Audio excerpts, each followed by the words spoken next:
उमराणी सांगलीमध्ये दावत द्यायचा होता.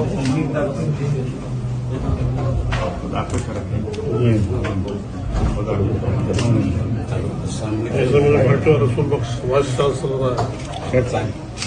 खैरपुर में टेक्निकल यूनिवर्सिटी डायरेक्टर कराची जू में चिड़ियाघर सदर गार्डन डायरेक्टर है जी जी 2014 में दवा गई डायरेक्टर जो पूरा जगह नहीं होता है बड़ी जगह मैनेजमेंट जानवरनि जी अंदर जी जेके भी ऑक्शन थियनि था टेंडर थियनि था जेके भी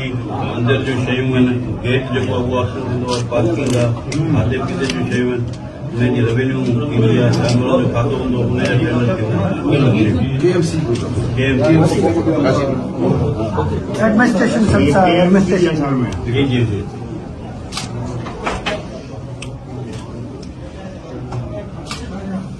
कहाँ रहो खैरपुर जी जी पहिरियां साईं जेको टांगिया मोड़ वटि गवर्नमेंट कॉलेज ऑफ टेक्नोलॉजी हो उनखे हिननि अपग्रेड करे university of technology and skill development ठाहियो